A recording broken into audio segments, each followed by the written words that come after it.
Europe भर में चेतावनी गूंज रही है। खतरे के संकेत सब देख सकते हैं।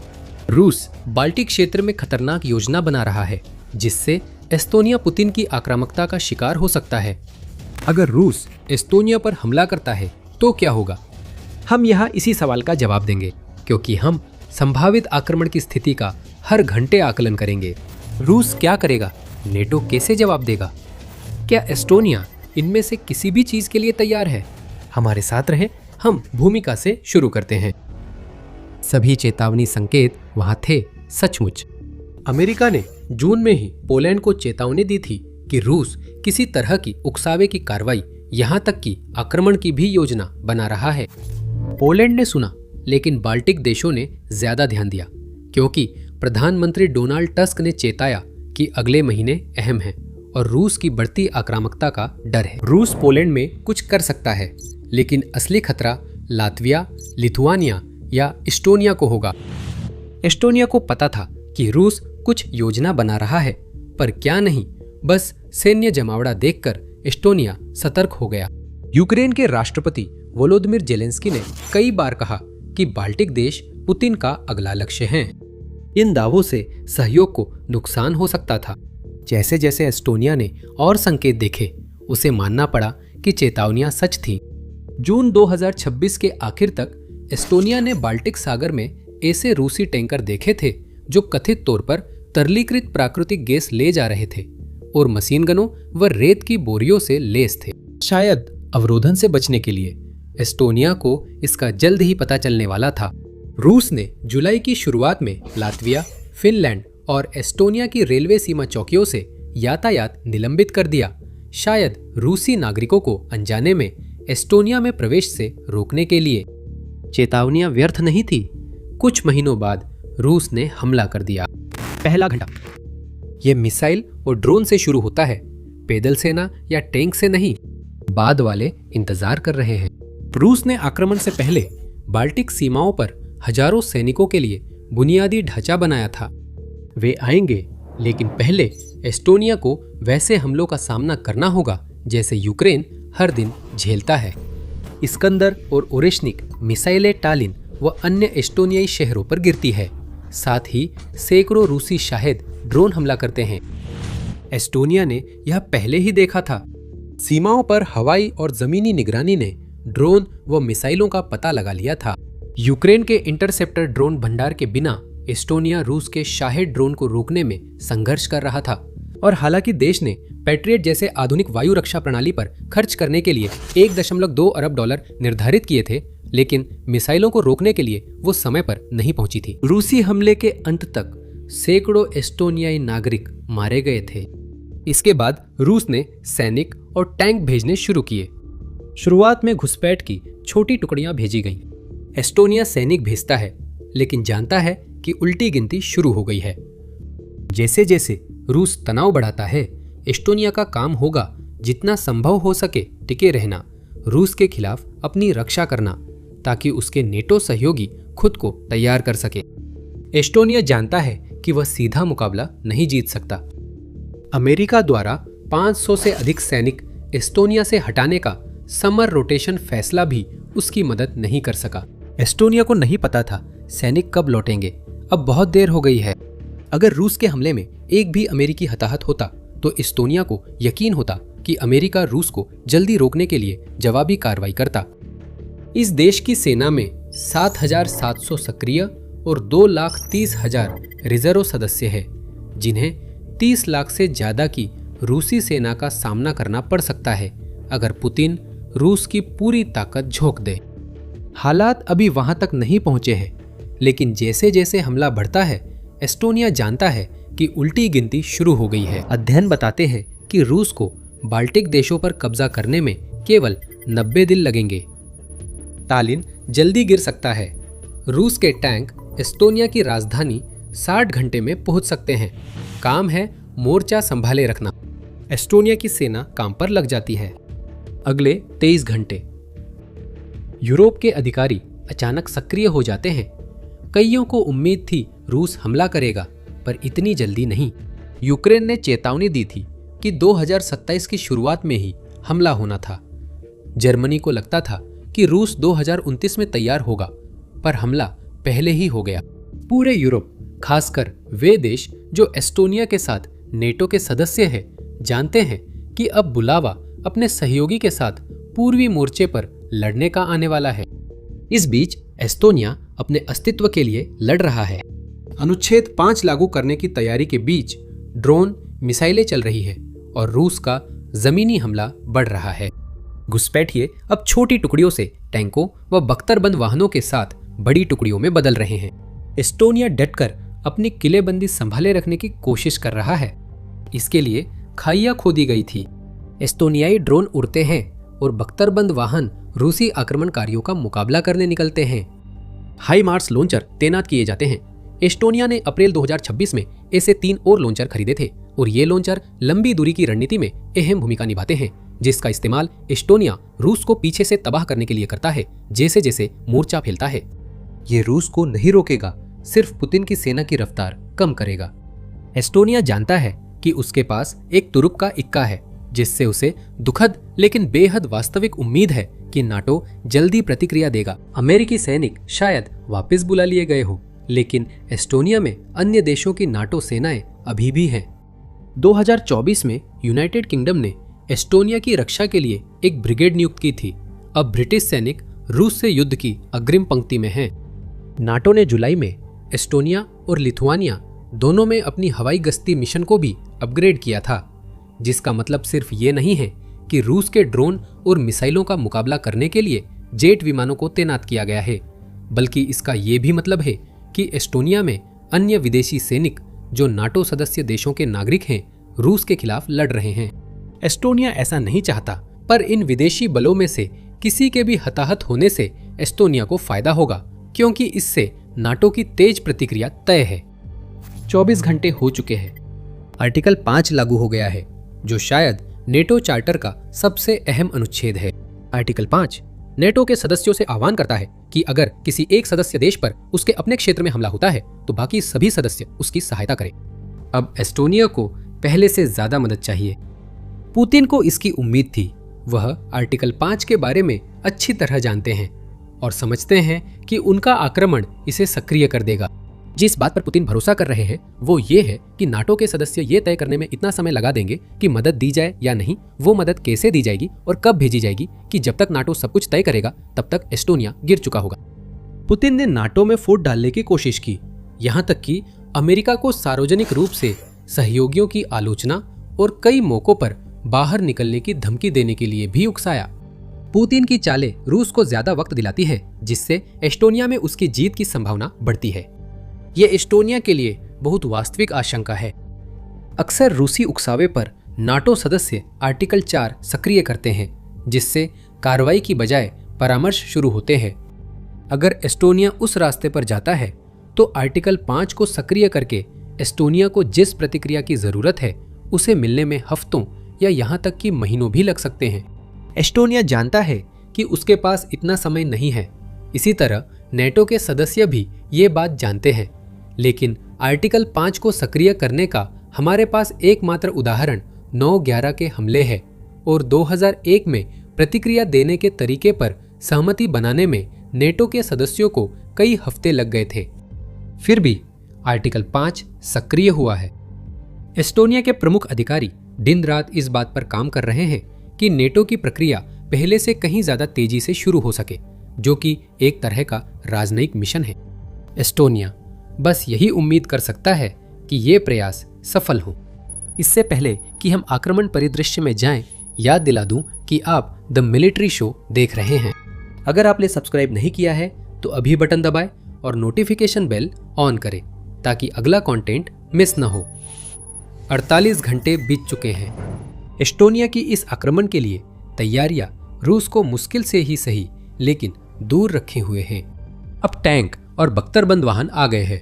एस्टोनिया ने सीमा सुरक्षा पर करोड़ों डॉलर खर्च किए हैं, जिससे रूस का आक्रमण धीमा हुआ है। शहरों में बनाए गए शेल्टर पहले से ही आम नागरिकों से भरे हुए हैं और ये उन्हें रूस की मिसाइलों और ड्रोन से जितना हो सके उतना सुरक्षित रख रहे हैं। सीमा पर जो तेजी से बढ़कर एस्टोनिया की रूस के साथ 294 किलोमीटर लंबी पूरी सीमा को घेर रही है, लड़ाई जारी है एस्टोनिया के जंगलों में छिपे बख्तरबंद वाहन रूसी सैनिकों पर घात लगाकर हमला कर रहे हैं।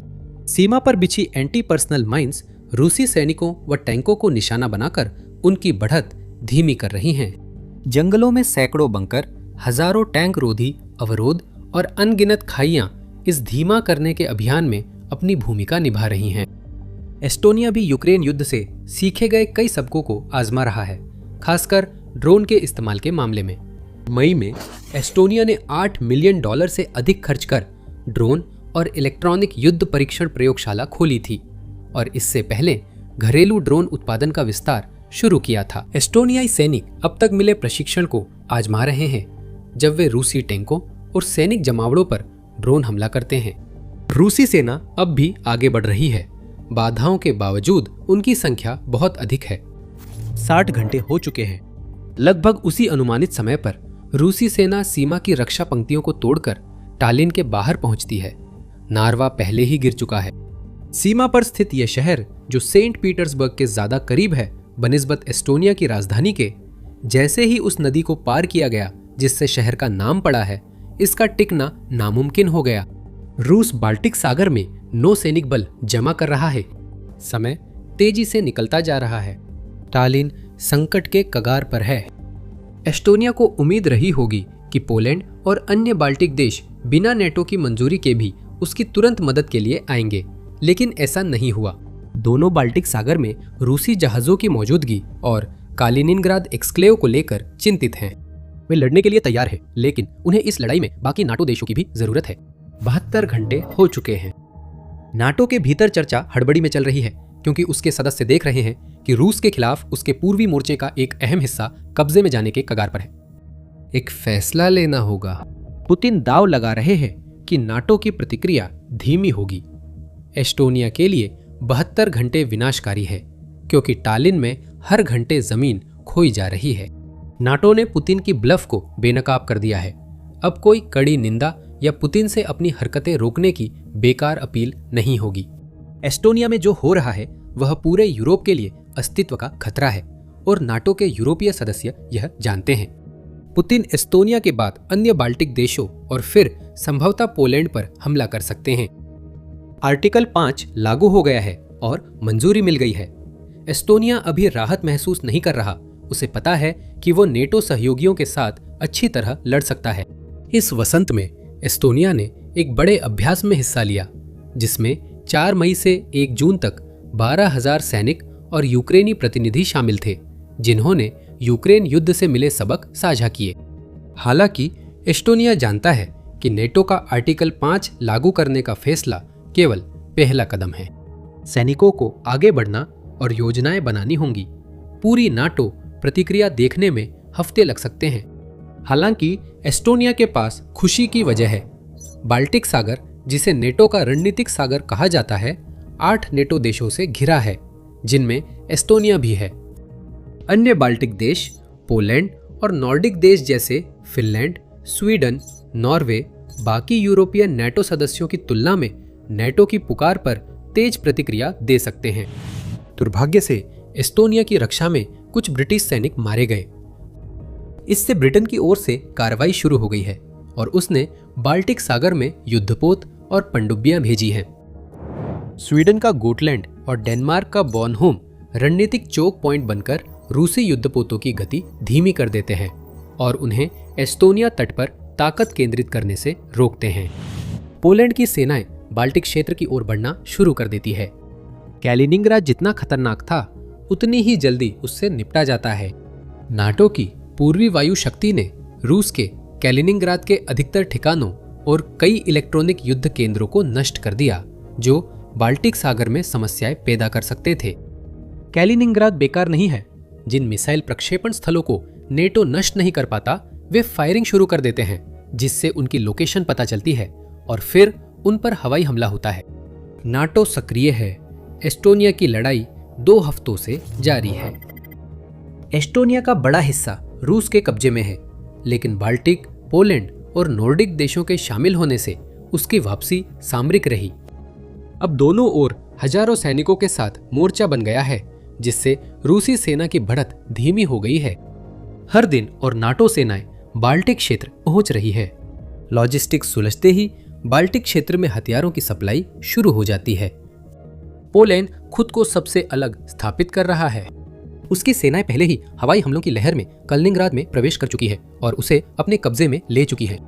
नाटो में जीडीपी के अनुपात में सबसे ज्यादा रक्षा खर्च का असर दिख रहा है। पोलिश टैंक, बख्तरबंद वाहन और विमान एस्टोनिया को रूसी सेना को पीछे धकेलने में मदद कर रहे हैं। बिल्कुल, रूस सिर्फ वही इस्तेमाल नहीं कर रहा जो वह लेकर आया था। जैसे ही नाटो की सेनाएं बाल्टिक क्षेत्र में प्रवेश करती हैं, रूस हजारों की संख्या में अतिरिक्त सैनिक भेजता है। योजना साफ है, रूस यूक्रेन जैसे थकाऊ युद्ध की स्थिति बनानी है। अगर यही रूस के लिए एस्टोनिया या अन्य बाल्टिक देशों में से किसी एक को कब्जे में लेने के लिए काफी होता है, तो पुतिन के पास वह ताकत होगी जिससे वह नाटो को बातचीत की मेज पर लाने के लिए दबाव बना सकते हैं। एस्टोनिया की सेनाओं के सामने एक और समस्या है जिससे उन्हें निपटना है। एस्टोनिया की आबादी का करीब 1/4 जातीय रूसी है, जिनमें से कुछ देश के खिलाफ अंदर से लड़ रहे हैं। तोड़फोड़ करने वाले और हैकिंग समूह एस्टोनिया की रक्षा प्रणाली को कमजोर कर रहे हैं और उसकी सामाजिक संरचनाओं को पंगु बनाने की कोशिश कर रहे हैं। रूस के हमले से पहले एस्टोनिया के पास अपने क्षेत्र में बड़ी संख्या में गैर नागरिक रूसी निवासियों को निर्वासित करने का समय नहीं था और वे अब समस्याएं पैदा कर रहे हैं। अब हालात बदल रहे हैं। नाटो ने पुतिन की उम्मीद से तेज कार्रवाई की, जिससे रूस को नुकसान उठाना पड़ रहा है। 1 महीना हो चुका है, बड़ी सफलता। नाटो के यूरोपीय सदस्य ने रूस के एस्टोनिया पर हमला करने पर तुरंत जवाब दिया। अमेरिका ने धीमी प्रतिक्रिया दी, लेकिन 1 महीने की लड़ाई के बाद देखा कि रूस ने केवल उकसावे से कहीं आगे बढ़ चुका है।